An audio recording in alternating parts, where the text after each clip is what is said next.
ये जो गाड़ी आप देख रहे हैं ये है सिट्रोइन C3 एयरक्रॉस। शायद आपने C3 एयरक्रॉस का या फिर सिट्रोइन का नाम भी ना सुना हो। तो मैं आपको बता दूं, सिट्रोइन कंपनी फ्रेंच मेकर है और ये लगभग 100 साल से गाड़ियां बना रहे हैं, यानी कि गाड़ियां बनाने में उस्ताद मान सकते हो आप इनको। ट्रस्ट इशू अगर आपको इस कंपनी से है तो वो आप मत रखिए। काफ़ी एक पॉपुलर ब्रांड है, इंडिया में अभी नया है लेकिन काफ़ी अच्छा ब्रांड आप इसको मान सकते हो। ये जो गाड़ी आप देख रहे हो ये कॉम्पैक्ट एसयूवी के सेगमेंट में आती है, जहां आपकी क्रेटा आती है, सेल्टोस आती है और लगभग सभी जितने बड़े मैन्युफैक्चरर हैं उनकी गाड़ियाँ आती है। लाइक आपकी मारुति हो गई, आपकी फोक्सवैगन ग्रुप हो गया, सबकी गाड़ियाँ इस सेगमेंट में आती है। तो इस सेगमेंट में compete करना थोड़ा और ज़्यादा मुश्किल हो जाता है किसी भी नए ब्रांड के लिए। लेकिन ये C3 एयरक्रॉस अपने साथ कुछ ऐसी खूबियाँ लेके आती है जिस वजह से आप इस गाड़ी को कंसिडर कर सकते हैं। सबसे पहली चीज़ तो प्राइस। ये जिस प्राइस पे आती है ना, जिस प्राइस पे इसका टॉप मॉडल आपको मिलेगा, वहाँ पे आपको बाकी कंपनियों के बेस वेरिएंट या बस जस्ट बेस से ऊपर वाला एक वेरिएंट मिलेगा। दूसरी चीज़, इस गाड़ी में जितना स्पेस आपको मिलेगा, जिस हिसाब के इस गाड़ी के मैकेनिकल्स है, जो कंफर्ट ये गाड़ी देती है, वो आपको टॉप नॉच मिले। हाल ही में इस गाड़ी में ऑटोमेटिक ट्रांसमिशन भी आया है, तो उसका प्राइस आपको लगभग 12,85,000 रुपये से एक्स शोरूम स्टार्ट होता है।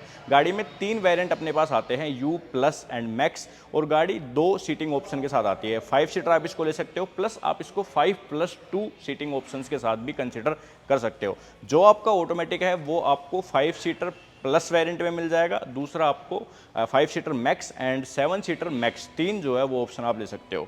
ये जो हमारे पास वेरिएंट खड़ा है ये इसका top model 5 seater automatic variant है। इसकी कॉस्टिंग की बात करें तो 13.5 लाख रुपए ये आपको कॉस्ट करेगा एक्स शोरूम, और अगर आप इसको 7 सीटर में लेते हो तो आपको 13,85,000 रुपये के समथिंग ये एक्स शोरूम कॉस्ट करेगा। ऑन रोड प्राइस गुड़गांव के आपकी स्क्रीन पे है, और गुड़गांव में या फिर गुड़गांव के आसपास अगर कहीं से आप बिलोंग करते हैं, सिट्रोइन की कोई भी गाड़ी लेना चाहते हैं, तो शोरूम की कॉन्टैक्ट डिटेल्स भी आपको स्क्रीन पे दिख जाएगी, आप यहाँ पे कॉन्टैक्ट कर सकते हो। और अगर आपको अपनी सिटी का ऑन रोड प्राइस जानना है तो आप हमें अपनी सिटी का नाम कमेंट कर सकते हो, हम भी आपको बता देंगे कितने अप्रोक्स जो है वो प्राइस पड़ेगा।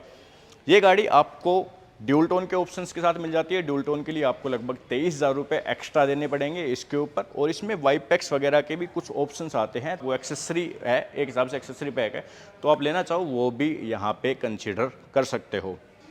अब बात आती है जी गाड़ी में क्या कमियां हैं। कमियां भी मैं आपको बताऊंगा, कुछ एक कमियां भी जो है वो है, किसी भी प्रोडक्ट में कमियां तो होती है, ऐसी बात नहीं है, लेकिन उन सारी चीज़ों को देखने के बाद क्या ये गाड़ी आपके लिए एक वैल्यू फॉर मनी प्रोडक्ट रहेगा या फिर नहीं रहेगा, वो भी मैं आपको बताऊंगा। देखिए अपने यहाँ पे क्या है ना, लोग दूसरों की सुन के ज़्यादा गाड़ियाँ लेते हैं, या फिर जो गाड़ी ज़्यादा बिक रही है उसको ज़्यादा कंसिडर करते हैं। अपनी नीड के हिसाब से लोग काफ़ी कम जो है वो गाड़ियाँ खरीद पाते हैं। तो आपकी नीड के हिसाब से आप इसको देखना कि क्यों ये गाड़ी आपके लिए बेटर रहेगी। फीचर्स की अगर बात कर ले अपन, तो गाड़ी जिस प्राइस पॉइंट पे आती है वहाँ पे ज़्यादा फीचर एक्सपेक्टेड जो है वो नहीं है, क्योंकि इस प्राइस पे आपको और जितनी भी कंपनियां हैं वो फीचर्स इतने ही देगी लगभग जितने आपको इसमें मिलेंगे। लाइक यहाँ पे अपने DRLs आ जाते हैं, अपने पास हेलोजन लाइट्स है, हेलोजन बेस्ड ही फॉग लैंप है, पीछे वाली लाइट है वो भी अपने को हेलोजन बेस्ड ही मिलती है।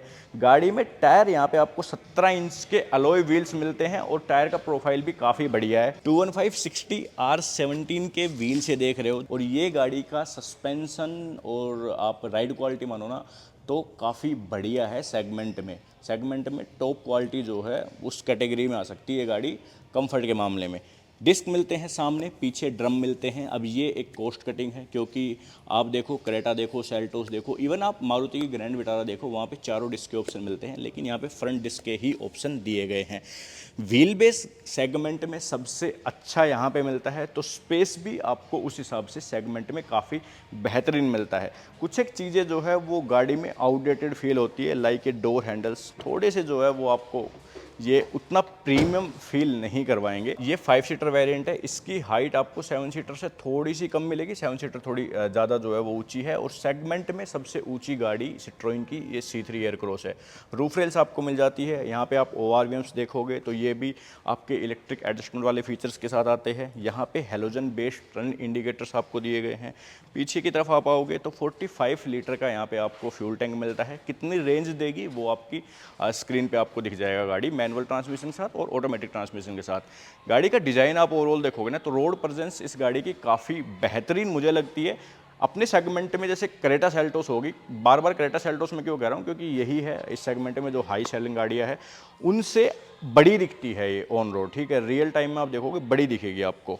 पीछे डिज़ाइन वगैरह में कोई दिक्कत नहीं है, डिज़ाइन मुझे इसका काफ़ी बढ़िया लगा। बस ये थोड़ी लाइटें वगैरह जो है वो हैलोजन दी गई है, थोड़ी थोड़ी कॉस्ट कटिंग जो है वो की है कंपनी ने। प्योरटेक की बैजिंग दिख जाएगी। इसका इंजन है 1.2 लीटर का प्योरटेक।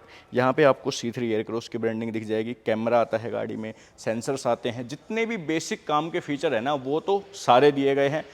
हाँ, आप सेगमेंट के हिसाब से देखोगे तो भाई सेगमेंट में पता नहीं क्या क्या दिया जा रहा है। 360 degree camera, panoramic sunroof, ventilated seats and आपके और भी कई सारे फीचर्स है, एडास हो गए, वो तो नहीं मिलेगा क्योंकि गाड़ी का प्राइस भी उतना नहीं है। अगर आप एक टॉप मॉडल क्रेटा का, सेल्टोस का या फिर आप ग्रैंड विटारा का प्राइस देखोगे तो लगभग आपको 22-23 लाख रुपए कॉस्ट करती है। तो ये मान लो कि वो फीचर्स भी आपको उस प्राइस पे मिलते हैं। यहाँ पे आपको ज़्यादा पैसे नहीं देने, लगभग आपको टॉप मॉडल के लिए विद ऑन रोड बात करूँ ना मैं तो 15.5 लाख रुपए के आसपास कॉस्ट करेगी। और आपको इसमें एक्सटेंडेड वारंटी वगैरह भी मिल जाएगी, साथ ही कुछ डिस्काउंट भी आप ग्रैब कर सकते हो। पिछले अपने दिसंबर में लगभग 1.5 लाख रुपए का डिस्काउंट था इस गाड़ी पे, तो अभी 1.5 लाख का तो नहीं है, लेकिन फिर भी जब आप आओगे तो आपको थोड़ा बहुत डिस्काउंट यहाँ पे ऑफर किया जाएगा। फोगर अपने पास आता है, वाइपर है, ऊपर शार्क फिन एंटीना भी है। बूट स्पेस आपको 444 लीटर का मिलता है अगर आप 5 सीटर लेते हो तो, और अगर आप 7 सीटर लेते हो 5+2 तो आपको लगभग सीट हटाने के बाद 500 प्लस का जो है वो बूट स्पेस मिल जाता है। तो बूट स्पेस वाइज भी काफ़ी एक अच्छा ऑप्शन यहाँ पे है। बूट लैंप भी यहाँ पे दिया गया है। बाकी गाड़ी का स्पेयर व्हील नीचे की तरफ आपको दिया गया है। सीटें जो है वो 60-40 के रेशियो में स्प्लिट ना होके फ्लैट फोल्ड होती है। पार्सल ट्रे जो है वो भी ऑन ऑफर है। अब बात आती है जी कंफर्ट की, तो चलिए मैं एक बार सीट एडजस्ट करके आपको गाड़ी का कंफर्ट दिखाता हूँ। जैसा मैंने बताया व्हील बेस काफ़ी बड़ा है, बेस्ट इन द सेगमेंट है, तो उस हिसाब से स्पेस भी काफ़ी बढ़िया गाड़ी में मिलता है। यहाँ पे आप देखोगे तो अच्छा खासा नी रूम है, अच्छा खासा लेग रूम है। जो इसका फ्लोर है उसमें हम्प तो आपको अच्छा मिलता है, लेकिन विड्थ वाइज आपको कोई दिक्कत नहीं आएगी। आप 3 बंदे यहाँ पे बिठा सकते हो। छोटी मोटी दिक्कतें क्या है वो बता देता हूँ मैं आपको। एक तो पावर विंडो के कंट्रोल आपके डोर पे नहीं है। हालांकि जगह है यहाँ पे दे सकते थे, लेकिन फिर भी वहाँ पे जो है वो प्लेस किए गए हैं। अब आप देखो मैं यहाँ पे बैठा हूँ, मेरे को यहाँ से अप डाउन करनी पड़ेगी, जो मेरे को थोड़ा सा इशू लगता है। 2 USB सॉकेट है यहाँ पे, कोई भी रियर AC वेंट्स जो है वो नहीं है 5 सीटर वेरिएंट में। अगर आप 7 सीटर लेते हो तो आपको ऊपर की तरफ जो है वो रियर AC वेंट्स मिल जाते हैं, और आपकी पिछली वाली रो के लिए भी वही काम देंगे आपके। 5 सीटर के ऊपर 7 सीटर का प्राइस ना लगभग आपको 35,000 रुपये ज़्यादा देना पड़ेगा, तो वो ज़्यादा नहीं है। 5+2 सीटर है एक्चुअली, नोट ए आप प्रॉपर 7 सीटर। उस सीट पे आप बच्चे ही बैठा सकते हो, तो एडल्ट थोड़ी बहुत दूरी जो है वो जा सकते हैं इमरजेंसी में, बाकी वो इतनी ज़्यादा वो नहीं है। यहाँ पे आर्मरेस्ट आपको मिलता है। अगर आप सिर्फ 5 सीटर लेते हो तो 7 सीटर में ये आर्मरेस्ट नहीं मिलेगा। हेडरेस्ट अपने पास 2 आ जाते हैं, दोनों ही एडजस्टेबल है। सीट बेल्ट अपने पास 2 3 पॉइंटर आती है और 1 लैप सीट बेल्ट आती है, ठीक है। ऊपर कैबिन लैंप भी दिया गया है, लेकिन ये आपका हैलोजन मिलेगा। कंफर्ट वाइज मुझे कोई दिक्कत नहीं है, ईजिली जो है मैं आराम से बढ़िया लंबी दूरी तक जा सकता हूँ इस गाड़ी में। कुशन क्वालिटी अच्छी है, थाई स्पोर्ट मेरे हिसाब से अच्छी है। 6 फीट के बंदे को भी मेरे हिसाब से कोई ज़्यादा दिक्कत नहीं आएगी। यहाँ पे इनफ स्पेस गाड़ी में आपको मिलता है। एक चीज़ और, ये जो सीट है मेरी, ये 5 सीटर में रिक्लाइन नहीं होती, लेकिन 7 सीटर में ये भी आपको 2-3 हिसाब से रिक्लाइन होती हुई दिखेगी। तो ये है पीछे का हिसाब। अब आगे चलते हैं और मैं आपको फीचर्स दिखाता हूँ क्या ऑफर किए जाते हैं। पीछे वाले डोर पे यहाँ पे ये सॉफ्ट टच आपको दिया है, बाकी सारा हार्ड प्लास्टिक है। स्पीकर्स जो है वो मिल जाते हैं, टॉप वेरिएंट है तो आपको मिल जाते हैं, ठीक है, डिसेंट क्वालिटी के स्पीकर्स आपको मिलते हैं। यहाँ पे पावर विंडोज़ के कंट्रोल आपको दिए गए हैं। एंड देन अपने पास हाइट सीट एडजस्टमेंट का ऑप्शन जो है वो भी गाड़ी में आता है। और इस तरफ अपने पास आते हैं ORMs के कंट्रोल। यहाँ पे ऑटो ऑन ऑफ का आइडल में, ठीक है। ये पावर विंडो लॉक का बटन है। नीचे मैकेनिकल आपको हेडलैम्प लेवलर जो है वो दिया गया है। तो ये भी कॉस्ट कटिंग जो है वो की गई है। अब बात आती है जी स्टीयरिंग की। स्टीयरिंग काफ़ी बढ़िया है, देखने में भी और चलाने में भी काफ़ी प्रिसाइज जो है वो स्टीयरिंग यहाँ पे दिया गया है। अच्छा फील है स्टीयरिंग का, अच्छा रिस्पॉन्स है। लेफ्ट साइड में आपको कंट्रोल्स मिलते हैं इस MID को कंट्रोल करने के लिए, और यहाँ पे आपके मीडिया के जो है वो कंट्रोल्स दिए गए हैं। अब गाड़ी में कोई भी क्रूज कंट्रोल नहीं आता, इवन दो ये ऑटोमेटिक है, लेकिन ऑटोमेटिक में भी कोई क्रूज कंट्रोल नहीं दिया इन्होंने। यहाँ पे स्टीयरिंग अपना टिल्ट के हिसाब से एडजस्ट हो जाता है, और MID आपको कुछ ऐसी मिलती है। लगभग 7 इंच की डिजिटल डिस्प्ले है और अच्छी है। MID से मुझे कोई शिकायत नहीं है।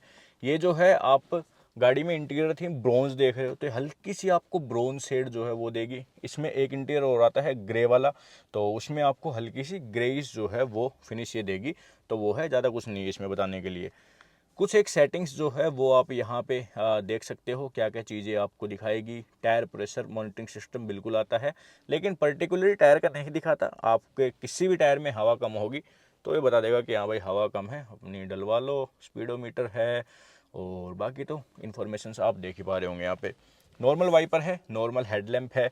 यहाँ पे भी आपको स्क्रीन दी गई है जिसमें एंड्रॉयड ऑटो, एप्पल कारप्ले दोनों चीज़ें वायरलेस चल जाती है और डिसेंट सी क्वालिटी की स्क्रीन है। सिंपल सा इंटरफेस है, रिस्पॉन्स टाइम जो है वो ठीक है। ये ग्लोसी ब्लैक कलर का पैनल है, थोड़ा सा अच्छा लगता है, लेकिन जब आप ओवरऑल डैशबोर्ड को देखते हो ना तो किन्हीं लोगों को अच्छा भी लग सकता है। पर्टिकुलरली अगर मैं अपना बताऊं तो मुझे थोड़ा सा जो है वो ये डेटेड फील होता है, उतना ज़्यादा अच्छा जो है वो फील नहीं होता। और सॉफ्ट टच भी आप देखोगे ना डैशबोर्ड पे कहीं पे नहीं है। यहाँ पे भी हार्ड प्लास्टिक है, एयरबैग गाड़ी में अपने को मिलते हैं ड्राइवर और पैसेंजर के लिए। ये कॉस्ट कटिंग है क्योंकि आपको पता ही है इससे छोटी गाड़ियों में भी अब 6 एयरबैग स्टैंडर्ड आने लगे हैं, तो ये थोड़ा सा चेंज होना चाहिए। एसी आपको मैनुअल ही यहाँ पे दिया गया है। हाँ एक चीज़ और, यहाँ पे आपको कनेक्टेड कार के फीचर्स भी मिलते हैं। अब जो ऑटोमेटिक वेरिएंट है इसको आप स्टार्ट कर सकते हो डायरेक्ट अपने ऐप के थ्रू, और एसी को भी वहाँ पे कंट्रोल कर सकते हो, तो वो एक चीज़ है। 1000 बटन की प्लेसमेंट है, यूएसबी है, 12 वोल्ट का सॉकेट है, अच्छा स्पेस यहाँ पे है, नीचे भी स्पेस है, 2 कप होल्डर्स है। अब बात आती है जी इस ऑटोमेटिक गियरबॉक्स की बात। ये टॉर्क कन्वर्टर है पर्टिकुलरली, ठीक है, ये जापान से सोर्स किया गया है, जापान की कंपनी से। और ये गियरबॉक्स आपको स्कोडा में, फोक्सवैगन में, एमजी में, काफ़ी कंपनियों में जो है वो आता है, काफ़ी कंपनीज की गाड़ी में आता है। और जो सिट्रोइन बाहर गाड़ियाँ बेचता है तो उनमें भी यही गियरबॉक्स लगा के देता है। गियरबॉक्स काफ़ी बढ़िया है, काफ़ी अच्छा गियरबॉक्स जो है वो ये है, और इस इंजन के साथ काफ़ी अच्छे से इन्होंने ट्यून किया हुआ है। ओवरऑल ड्राइविंग एक्सपीरियंस आप देखोगे ना गाड़ी का तो काफ़ी एक बढ़िया ड्राइविंग एक्सपीरियंस ना आपको मिलेगा इस गाड़ी का। किसी तरह की कोई शिकायत आपको नहीं आएगी, ना ही स्टीयरिंग से, ना ही पावर की, ना ही गियर की, किसी भी तरह की आपको शिकायत इस गाड़ी से नहीं होगी। इस बात की मैं आपको श्योरिटी दे सकता हूँ। ये गियरबॉक्स के साथ ये गाड़ी एवरेज 17.6 kmpl की जो है वो क्लेम करती है। मैनुअल में अगर आप इस गाड़ी को लेते हो तो 18.5 kmpl जो है वो कंपनी क्लेम करती है, लेकिन ऑटोमेटिक में आप ये मान लो आपको 13, 14, 12 के आसपास की जो है वो माइलेज देगी, और मैनुअल में आपको वही 1-2 पॉइंट जो है वो एक्स्ट्रा माइलेज देगी। क्योंकि टर्बोचार्ज पेट्रोल इंजन है तो माइलेज आप ज़्यादा जो है वो नहीं एक्सपेक्ट कर सकते। अच्छी खासी पावर के साथ जो है वो ये गाड़ी आती है, तो उस हिसाब की ही माइलेज आपको मिलेगी। PRN, और आप इसको मैनुअल में भी चला सकते हो, कोई भी बटन वगैरह नहीं है, तो जस्ट आपको अपने ब्रेक पे पैर रखना है और इसको ले आना है यहाँ पे, ठीक है।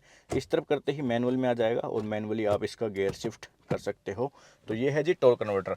1.2 लीटर का आप देखते हो ना अगर टर्बोचार्ज पेट्रोल इंजन, तो जैसे आप देखो अपनी नेक्सॉन में AMT दिया हुआ है, XUV में भी आपको 1.2 के साथ AMT दिया गया है। हालांकि वो एक नीचे सेगमेंट की गाड़ी है लेकिन AMT ही दिया गया है।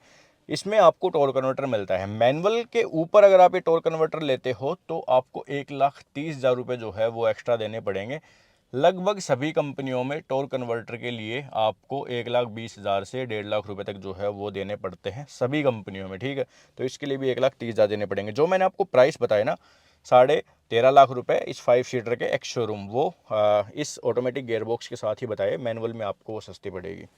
यहाँ पे भी स्पेस है, हैंड ब्रेक है, ड्राइवर के लिए एक आर्मरेस्ट दिया गया है। और ये पिछली पावर विंडोज़ की कंट्रोल जो है ना, ये भाई ना तो ड्राइवर इनको यूज़ कर सकता है अच्छे से, क्योंकि यहाँ पे बैठ के ना यहाँ से हाथ ले जाना पड़ेगा, और ना ही पीछे वाला, ये चेंज करना चाहिए। सबसे अगर मेरे को डिफ़िकल्ट या मतलब अटपटी चीज़ इस गाड़ी में लगी है ना तो वो यही है। बाकी और चीज़ों की बात करें तो अच्छा खासा स्पेस आपके ग्लोब बॉक्स में, कूलिंग का फीचर तो यहाँ पे नहीं आता और इल्यूमिनेशन भी नहीं आती। IRVM अपना मैनुअल है, यहाँ पे लाइट है, यहाँ पे माइक्स वगैरह दिए हैं, इधर अपने पास वैनिटी मिरर है और इधर अपने पास कुछ नहीं है। ये थोड़े से छोटे हैं साइज़ के भी, ये पता नहीं कितने अच्छे से काम करेंगे।